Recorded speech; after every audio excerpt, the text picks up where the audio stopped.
First में मैं यहाँ का ग्राम प्रधान चुना गया अपने गांव का। 2 पंचवर्षीय में ग्राम प्रधान रहा यहाँ पे। इसके बाद मैं जिला पंचायत सदस्य हुआ। मेरा छोटा भाई भी ग्राम प्रधान रहा, बगल के गांव से बीटी से भी निर्विरोध ग्राम प्रधान रहा वो। अब मेरी बहू जिला पंचायत सदस्य है इस समय, वर्तमान समय में भी। छोटा भाई मेरा ग्राम प्रधान है निर्विरोध यहाँ का, ग्राम बिकरू का। और मेरी पारिवारिक पृष्ठभूमि, मेरे बाबा भी यहाँ के जमींदार भी थे और ग्राम प्रधान भी थे, बाद में हुए। मेरी पारिवारिक पृष्ठभूमि ही राजनीतिक है। तो राजनीतिक पृष्ठभूमि तो मेरी पारिवारिक है, मेरी पैदाइशी कही तो आप पैदाइशी है। विकास दुबे जी, किस तरह से आपको कहा जाता है कि आप अपराध में डॉन नाम से बोला जाता है कि आप माफिया हैं, डॉन हैं, और लेकिन आपका राजनीतिक करियर है, क्या है बेसिकली, हकीकत क्या है? देखिए, एक्चुअल राजनीति में लाने का श्रेय मैंने पढ़ाई में ग्रेजुएशन किया है मैंने, और मैं अच्छा स्कॉलर रहा हूँ अपने टाइम का। राजनीति में लाने का श्रेय मुझे स्वर्गीय हरिकिशन श्रीवास्तव जी का है, जो मेरे राजनीतिक गुरु थे और उत्तर प्रदेश के कई बार मिनिस्टर रहे और उत्तर प्रदेश विधानसभा के अध्यक्ष भी रहे वो। उन्होंने मुझे राजनीति में लाने का प्रयास किया और उन्हीं के प्रयास से मैं राजनीति में आया। और जिस दिन से मैं राजनीति में आया तो लोगों को मेरे प्रभाव से और मेरी लोकप्रियता से ज्वेलसी होने लगी। आज तक कोई भी ऐसा मामला नहीं है जिसको मैंने अपने हाथ से मैंने कोई अपराध किया हो या मैंने कोई अपराध को बढ़ावा दिया हो। अपराध से मेरा कोई दूर दूर से रिश्ता नहीं है। मेरी राजनीतिक वर्चस्व की जंग है जो मेरे जिंदगी तक और मेरे मरते दम तक जारी रहेगी। लेकिन इस राजनीतिक वर्चस्व की जंग में बम, गोली और हत्या ये सब चलता नहीं, ऐसा नहीं है। हमारे यहाँ हमारी राजनीतिक जंग में कभी भी ऐसा कुछ भी नहीं हुआ कि मैंने किसी को मरवाया हो या किसी को मारा हो या किसी को मारने के लिए प्रेरित किया हो। किसी के ऊपर आरोप लगा देना, आप तो समझते हैं कि उत्तर प्रदेश में होता क्या है कि मर्डर कहीं होता है, फंसाए कई लोग जाते हैं। मर्डर कोई करता है, उसके भाई, उसके खानदान, उसके परिवार, उसके सब सारे लोगों को फंसाया जाता है। ये उत्तर प्रदेश की एक ये ट्रेंड बन गया है लोगों का राजनीति में फंसाने का, और उसी का मैं शिकार हुआ हूँ। श्रम राज्य मंत्री संतोष शुक्ला का हत्या का आपके ऊपर आरोप लगा, उस वक्त आप कहाँ थे? क्या वो हत्या आपने की? जी नहीं, जिस दिन उनकी हत्या हुई थी उस समय मैं थाने में अपनी FIR लिखाने हुए गया हुआ था। मेरे ऊपर अटैक हुआ था। उसके बाद मैं जब वहां से चला आया, जब अपने ऊपर अटैक किया मेरे ऊपर, मैं उस दिन कानपुर जा रहा था अपनी पत्नी को लेकर। वो बीमार थी, उनको किडनी पेन था। रास्ते में मेरे ऊपर बम से अटैक किया गया, बम और गोलियां चलाई गई मेरी गाड़ी पर।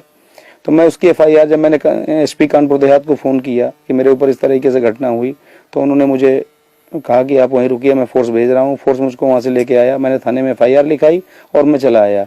इसके बाद थाने में जिन मंत्री जी का आप नाम ले रहे हैं, वो मंत्री जी किन्हीं कारणों से अपना पहुंचे और उन्होंने किसी तरीके से पुलिस से उलझाव किया। वहां लोगों से उनकी कहासुनी हुई। इसके बाद क्या हुआ क्या नहीं हुआ उससे मेरी जानकारी नहीं है। उनकी हत्या की जानकारी या उनके मरने की जानकारी मुझे लखनऊ में हुई। हत्या के कई चश्मदीद थे। मनोज शुक्ला, जो संतोष शुक्ला मंत्री के भाई थे, उन्होंने आपको देखा था कि आपने गोली मारी है? नहीं, ऐसा कुछ नहीं। ये देखिए, इस बात को तो अदालत में इसका ट्रायल हो चुका है मुकदमे का, और अदालत में इस चीज साबित हो चुकी है कि मनोज शुक्ला पेशबंदी में उनसे, मनोज शुक्ला के साथ जितने उनके गनर, संतोष शुक्ला जी के साथ गनर, शैडो ड्राइवर और उनके प्राइवेट लोग थे, उन्होंने सारे ने गवाही दी कि जिस समय संतोष शुक्ला का मर्डर हुआ उस समय विकास दुबे या जो लोग आरोपित लोग हैं इनके परिवारजनी, ये लोग मौके पर नहीं थे। इनका नाम पुलिस के कहने पर FIR में लिखाया गया। जैसा पुलिस ने कहा मैंने वैसा FIR में लिखाया। अब वो मुकदमा ट्रायल होने के बाद भी उसमें दोष मुक्त हो चुके हैं सारे लोग, और उस मुकदमे की कार्रवाई सारी जो कुछ थी वो समाप्त हो चुकी है। मैंने अदालत में सरेंडर किया, न्याय में मेरा विश्वास था, मैंने अदालत में सरेंडर किया और उस मुकदमे को फेस किया। सारे ट्रायल को, जितने दिन ट्रायल रहा मैं अंदर रहा। मैंने ट्रायल पे मेरा जब ट्रायल हो गया, मैं समाप्त हुआ, मेरा मुकदमा खत्म हुआ, उस समय मैं जेल के बाहर आया। विकास दुबे जी, आप इस बात से सहमत हैं कि संतोष शुक्ला मंत्री जो थे जी, उनसे आपकी डायरेक्ट चुनावी रंजिश थी? नहीं, ऐसा मेरी उनकी कभी कोई रंजिश, यहाँ तक कि मेरा कभी कोई गाली गलौज तक नहीं हुआ उनसे। हाँ, राजनीतिक वर्चस्व की जरूर लड़ाई थी। टॉन है, क्या आप मानते हैं? नहीं, ऐसा कुछ भी नहीं है। मेरी ओपिनियन, आप क्षेत्र में जाइए, हमारे कम से कम विधानसभा, अगर पूरे जिले में नहीं जा पाते हैं तो कम से कम मेरी विधानसभा में जाके और प्रति गांव एक आदमी से सर्वे करिए।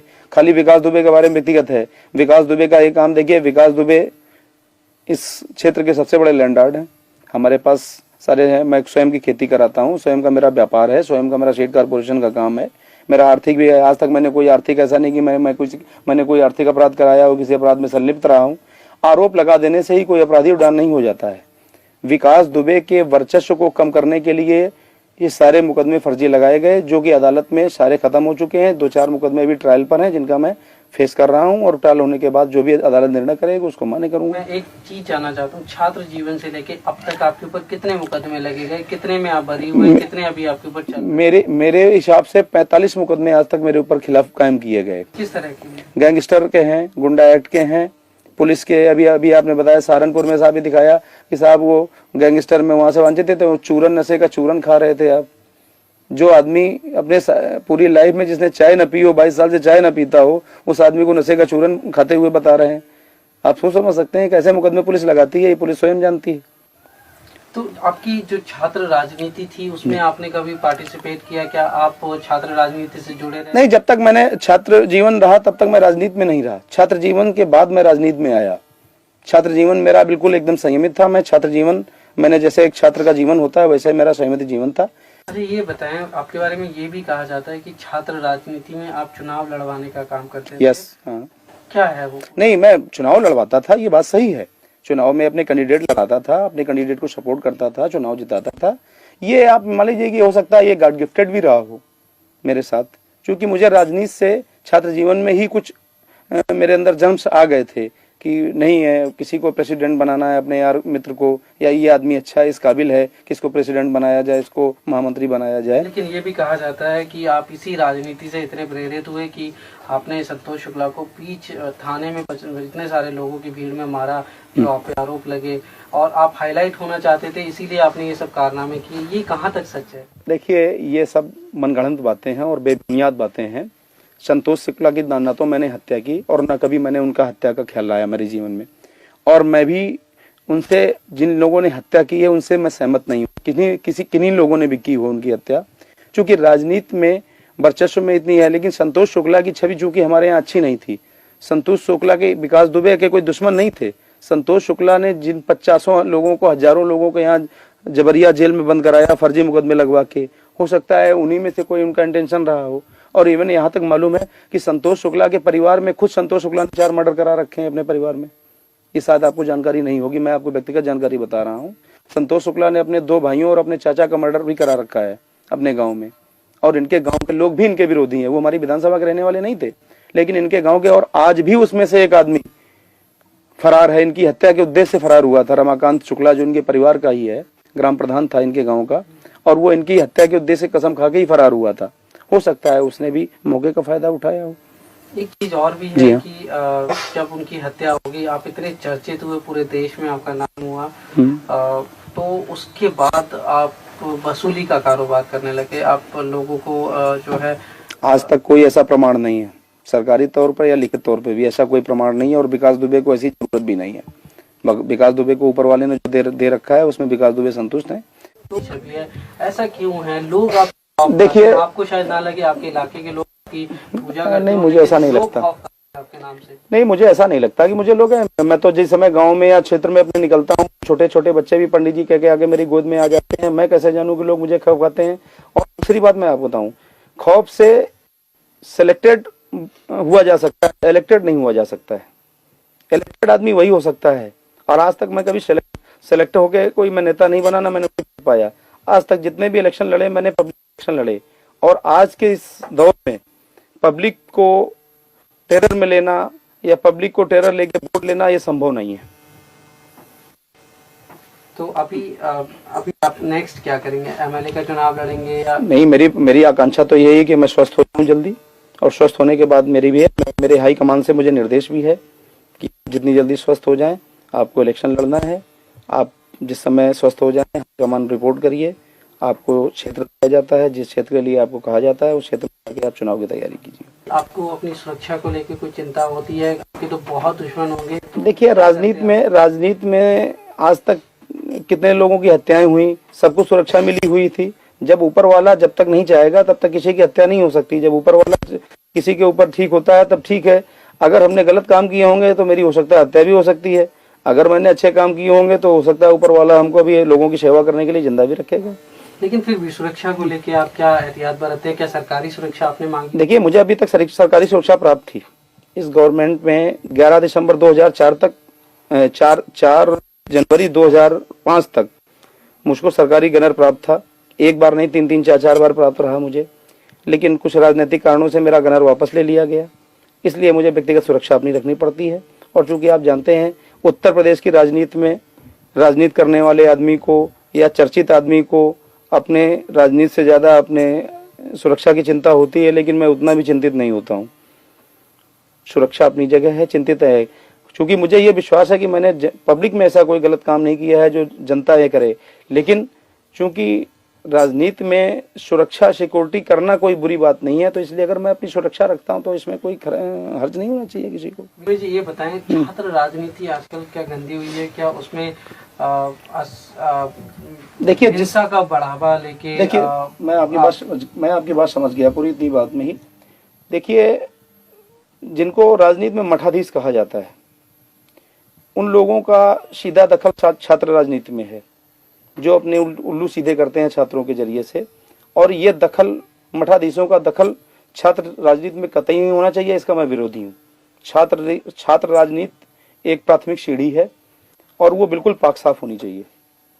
क्योंकि जब बच्चा शुरुआत में बेसिकली पढ़ने जाता है, प्रेप या नर्सरी में, जो शिक्षा उस समय उसको प्राप्त होती है वही उसकी आखिरी तक ग्रेजुएशन और पोस्ट ग्रेजुएशन, एमटेक, बीटेक तक चलती है। अगर किसी आदमी की नींव ही खराब कर दी जाएगी छात्र राजनीति में, अगर मठाधीशों का दखल रहेगा तो छात्र राजनीति कभी भी पाक साफ सुथरी नहीं रहेगी। लेकिन एक मठाधीश मेरे सामने बैठे हैं, उनका भी दखल रहा छात्र राजनीति में, उन्होंने भी अपने कैंडिडेट खड़े किए, उन लोगों को जिताया बाकायदा। जब तक मैं जब तक स्टूडेंट था तब तक मैं राजनीति में, छात्र राजनीति में मेरा इंटरेस्ट रहा।